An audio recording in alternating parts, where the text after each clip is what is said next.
And welcome to the James Granström Podcast, Super Soul Model series, where I help people tune and tap into their natural state of well-being. Today's episode is how to really connect with others. Welcome to the podcast, and if you're new to the podcast, please remember to like, subscribe and share if you enjoy its content. And if you're returning, please remember to leave a review because your reviews really help the channel to grow. So thank you in advance for leaving your reviews because they help share this message and content of well-being. Today's podcast is how to really connect with others. Now, this is different from a podcast I did a little while ago, which is about how to communicate. Connection and communication are a little different, and I'm going to make sure that we clarify that in today's episode. How we really connect with others makes such an impact not only in our lives, but in the lives of other people. When you're really connecting with another human being, what you're doing is you're building a bond, and that bond is energetic, and that's like the human spirit in work. You may not see someone for years, but yet you can still pick up where you left off. That's because you really connect with them on a deeper level. That's the impact that we have as human beings. As human beings, we are really, really special. We have this gift. We have a heart. We have the ability to speak. We have the ability to communicate. We have the ability to share emotion. Now, animals can do that, but we're conscious beings. And as conscious beings, we become even more powerful when we really connect with other human beings. What people want is not to just be acknowledged and appreciated. We want to be felt at our core, and we are felt when we really connect with other people. You know, no man is an island. This is a wonderful quote by John Donne. We need each other as a human species because that's how we get to relate to ourselves and other people. Because a relationship is how you differ from somebody else.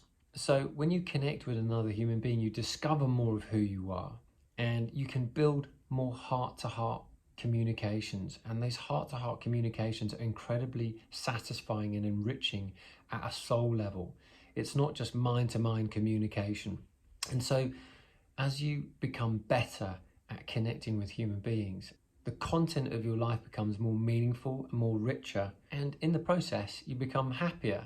And happiness and well-being have a direct correlation. You're not going to just one day get to a point where you're going to just have a happy life. Your life is a string of moments that you make happy any which way you can. So your life wants to be a string of happy moments rather than just one big, I end up happy. That's just not how it goes. So your relationships and your ability to connect with other people really stem from your ability to communicate and make the best of every encounter. There's a nice difference between connection and communication. Communication can last a few moments, but connection can last a lifetime. Some of the most hilarious, uplifting moments I've had have come through speaking with customer service agents, people at the cashier's desk, people in the supermarket, people in the queues. I've always loved to find a way to connect with other people. And your life becomes way happier when you have that ability to connect with other people. Are you always trying to hide behind a veneer of like, it's all right, it's okay, leave me alone? Or are you willing to break that shell, break out of that mode and find a way to connect with people? Because your life will become richer, happier, more meaningful when you learn how to really connect with other human beings. So what I'm going to do in this episode is I'm going to share with you some of my takeaways for really learning how to connect with other people. Number one, you've got to share your vulnerabilities and share your feelings. Now, often people think that sharing your feelings and sharing your vulnerabilities is a sign of weakness, particularly as men. And I've covered this on another podcast, why it's important to be vulnerable. But the reason why sharing your feelings and sharing your vulnerabilities is so powerful in being able to open up, in being able to connect with other people, is because what it actually does is it makes you more relatable. Most human beings all feel heavy feelings, feel stress, feel overwhelmed, feel frustrated, feel all sorts of different levels of emotion.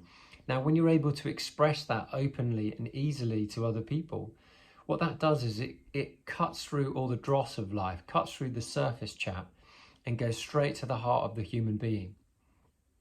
And you can become relatable in that moment when you share your feelings. I remember once I was just on a tennis court and I was playing doubles with somebody, and I said, look, I just want to share with you something that's happened to me today. It's been a bit heavy.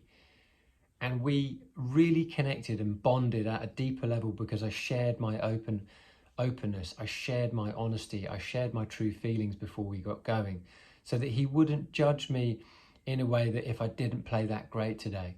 And we went on to play extremely well and win, but that's because we built a bond. We built a shared connection through some of the difficulties that I was experiencing in that moment. And I saw him again recently at lunch somewhere, and I thought to myself, how lovely to see this human being. And we built, just in that moment of openness and honesty on the court, a deeper relationship, which made him introduce me to his whole family and his whole table. And I thought that was really beautiful, that someone can do that you've never met before just because you open up to another human being. So that's the powerful, sharing your vulnerability, sharing your feelings, share what's going on. And you'll be surprised how deeply you're able to connect with other people. I've got a friend who's from another country and he's hilarious. And in England, you've got this kind of still this facade, this veneer of like not really talking about your feelings, not talking about how life's going for you. You just say everything's all right. At least that was my experience until I met my friend. Now, my father, who's Swedish and a Scandinavian background, used to never express his feelings. Very, mental, strong, never express his feelings. Whereas my mother would be very open and expressive of her feelings. Now, I learned from my father that it was not wise to express my vulnerabilities and feelings. So I'd keep them covered and shut for many a year. And this was until my sister came along and said, I'd really much prefer it if you could just tell me how you feel. And I was like, well, I don't even know how to express how I feel. I remember her pulling me aside, many a year ago and thinking, it'd be better if you could just express your feelings to me and not just say that everything's all right when clearly you're not all right. And that was very difficult for me to unveil that part of myself until I met one of my friends, my mates, and he said he used to just sort of spill out all his frustrations, all his overwhelms, and he just have people just sitting around him going, yeah, then they're trying to offer solutions and let them know how they feel, which encouraged other people to open up, which leads me into number 2. My second way to really connect with other people is open up. Now, this is different from sharing your vulnerabilities and your feelings, because what's actually happening is as you open up and let people into your life, let people into what's going on with you, what's actually happening is that even though you may be having some struggles and some dramas, you're not allowing yourself to go on this victim mentality. Because if you get two victims together, what you actually do is you grow into that story, and that's never helpful for either party. But when you're open and honest in your communication about what's going on and how you're feeling, what this actually does is makes you more relatable and makes you human. And we're human and we all want to connect. And life is so much better when we connect. So when you're more open and you're able to express yourself, as my friend did very openly, it's funny, people can laugh at your pain, you can get over it, you can move on, and life is just better. So open yourself up and don't feel frightened to open yourself up, because when you open yourself up, you'll really connect, and that connection can last a lifetime just in a matter of moments of opening yourself up to another person. My third way to really connect with another human being is to create win-wins wherever you go. Win-wins is tapping into the law of the universe. The universe loves giving. The universe is always giving. And so when you ask, it is always given. And when you're looking for ways to create win-wins, you're tapping into that timeless wisdom of the universe, which is the law of giving. And so that which you give will be returned to. And if you're finding a way to create win-wins wherever you go, that means in essence you're always giving, which means the universe will always be responding to you by giving you back the energy that you're sending out. And so when challenging circumstances arrive, can you look for a way to create a win-win for yourself and another person, or for your organization or for your business or for your family or whatever. Find a way to create win-wins and you'll tap into a timeless, powerful law that will bring you back the essence of that which you're giving. You have to be sincere in your ability to want to create a win-win, because the universe doesn't care what you say, it cares what you mean.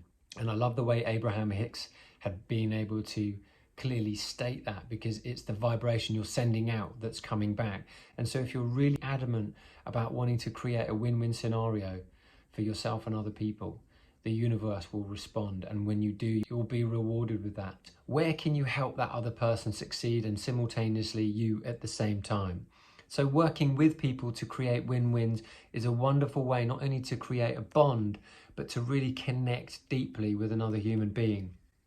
And in doing so, you'll have turned something that could potentially be a drama, potentially be something difficult, and transmuting it into something really beneficial for everybody. If you're looking to create win-wins, then you've got to look at the word collaboration, and collaboration is the essence of win-win. Now, if you look at many businesses, particularly in fashion, I keep on noticing it because obviously that's my background. I see things like Aston Martin and Hackett, Stella McCartney and Adidas, just to name a few. Two different big brands coming together to create common good, where everybody wins, where everybody gets to see a new part of business, where more people can enjoy the fashion or product or service or whatever it may be. And as an entrepreneur, as a businessman or woman, or wherever you are, where can you create more win-wins? Because if you're looking to create win-wins, what's going to happen is everybody's going to win and you're going to feel fantastic. This will create a deeper bond and it will help you connect, more importantly, with the people that you're going into business with at a deeper level. Now, you may not even have a business, but it might be something for the family, or it might be something for your children. Where can you create win-wins for both of you? And if you're looking to create win-wins, that's what's going to come back.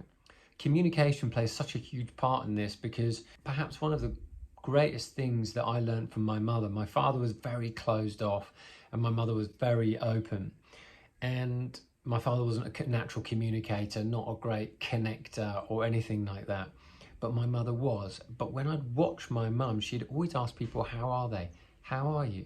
And so every time I've come into contact with people, whether it be at the post office or standing in line somewhere, I'd always ask people how they are, but really mean it. Because when you really mean, how are you? How you doing? Are you all right? What that's doing is you're tapping into the heart. You're tapping into the human spirit. You're seeing people more than just what they're doing in that moment, which may be at a cashier's desk.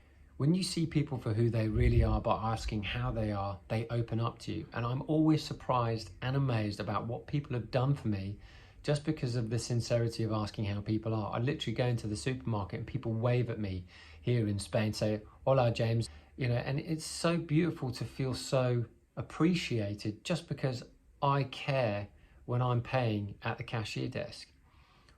Just notice in your own experience, and you asking people, how are you? But really mean it, instead of just paying, getting your groceries or getting your food and shopping and running out the door. Stop and ask people, how are they? You'll be amazed to see what people will go to lengths to help you when you care about them and you extend a word such as, how are you?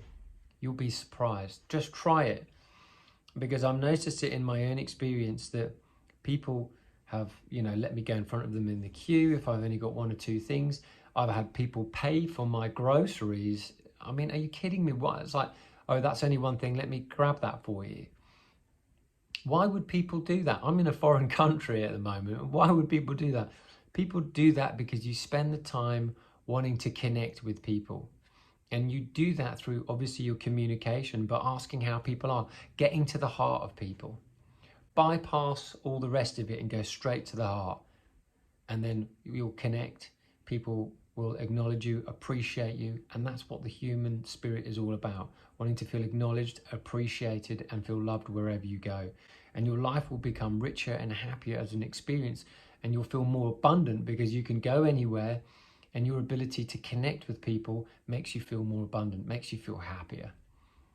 And by the way, when people have extended that to me, I end up doing it for other people as well. I want to be the guy that pays it forward for somebody else, because people have expressed and given me so much, and I also want to do that for other people. So it creates this beautiful positive spiral effect going on.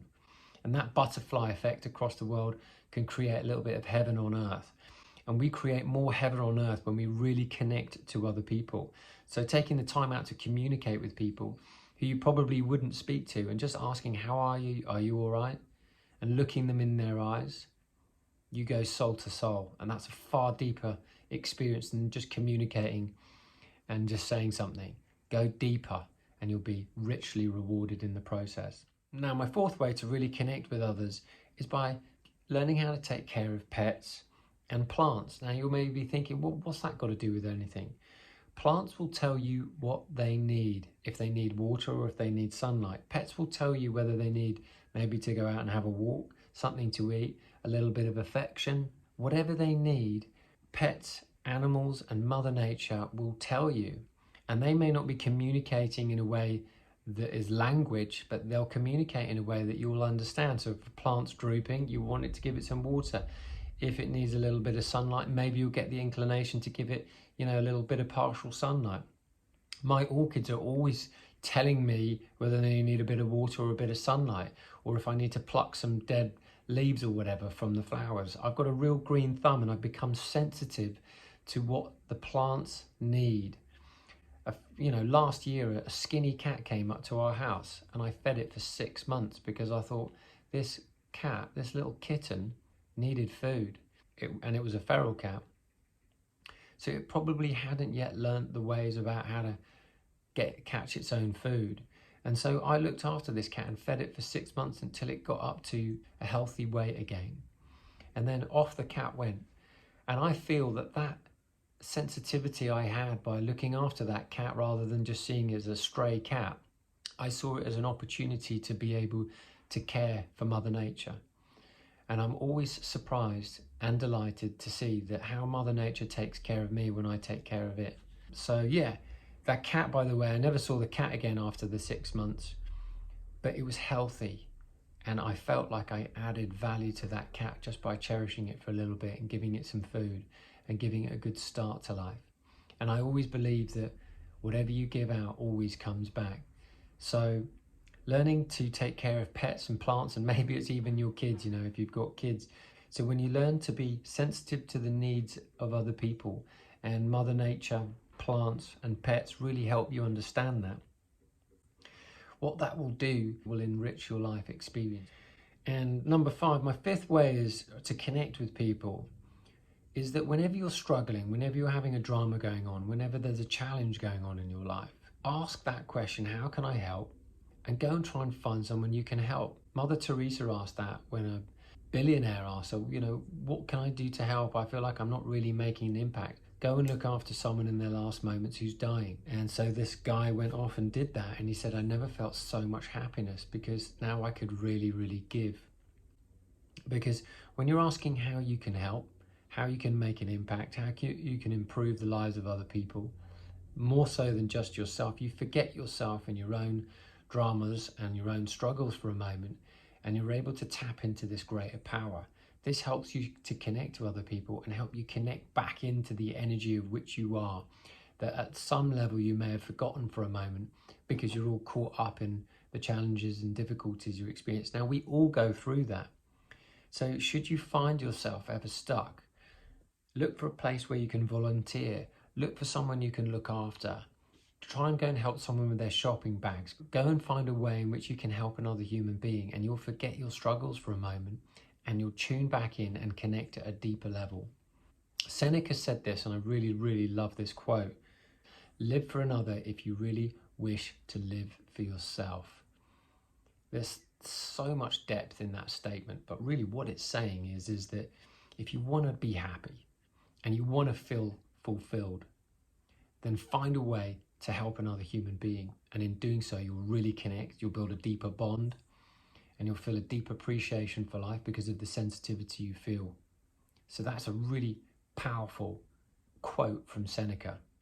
Now, just a little story I wanted to share was a few weeks ago, I was having a really challenging day. I was doing so much for the house, so much for my mum, and I didn't really have any time for myself. And I knew I had an upcoming client, and I wanted always to uplift my client and feel full of energy, but I was really low on energy. And when I asked the question, how can I help? How can I create a real win-win scenario for myself and my client, considering currently I'm on low energy? I got the idea to jump in the pool. So I jumped in the cold pool, felt invigorated, wrote my intentions. I want to have an outstanding session, give an outstanding session, create a win-win for myself and my client, and give them lots of wonderful practical tools and ideas to improve the quality of life with the challenges that they've been presented this week. And I'll never forget the text I got at the end of that coaching session that I gave. Thank you so much for that session. That was amazing. But little did they know how I was feeling at the beginning of the day until I changed my state of energy, because my intent was sincere. How can I create a win-win for myself and my client and leave them feeling on a high? That's the ability that we have when we can connect with other people, because when we're able to really get inside of ourselves and we're able to share who we really are, we're able to really turn up on sometimes those days when it feels the most difficult. There is always energy available to you, but you have to allow it in, and you allow it in when you really connect. Now, I love this quote. I've mentioned it before, but the quality of your life depends on the quality of your relationships and the quality of the questions that you're asking yourself. Tony Robbins said that quote, and what he's saying is the quality of your life depends on your relationships, which means your ability to connect with other people. So if you're connecting with other people, not just communicating, but connecting on a deeper level, you're going to feel far more enriched. Life's going to be far more satisfying. And the quality of your life is going to be greatly enhanced as a result of all of that. So if you want to really connect, it takes caring, it takes sensitivity, it takes love, and it takes courage and confidence to go over to human beings and really open up. So look into your own life experience where you can do that, and notice that not only that you'll connect to other people, but you'll feel happier in the process. Anyway, I hope you've enjoyed today's podcast. I hope this episode has been enlightening for you. Just as a reminder, I'm co-hosting a masterclass, Breaking Through Your Limiting Beliefs, on the 30th of November. And with myself and Amy Clay, who co-hosting this, we're helping people go beyond the limiting beliefs that have been holding you back. So if you're looking to move and create a new set of beliefs, then this class is going to be very powerful for you. This is exactly what I did in order to move from those difficult days of when I was drinking too much, feeling a lack of financial abundance, to where I am now. So if you're looking to move beyond where you are, then this course will be really, really empowering for you. Amy's got nearly 20 years experience in yoga and well-being. So you've got nearly 40 years combined experience here, and this is going to be a very powerful masterclass. So if that inspires you and you're interested in that, and you're interested in enjoying a positive 2022, this is a great way to get yourself set up in advance. And we're doing that course once again on the 30th of November. Anyway, I've hoped you've enjoyed today's episode, and if you have, I always love to hear from you. So keep sending in your posts, and keep sending in your DMs, and keep sending in your stories about your main takeaways. I always love to see what people's main takeaways are from these podcasts, because I love to see you thrive and I love to see you succeed from some of the things that you learn on this podcast. Anyway, until the next episode, I wish you a wonderful week ahead, and green lights all the way.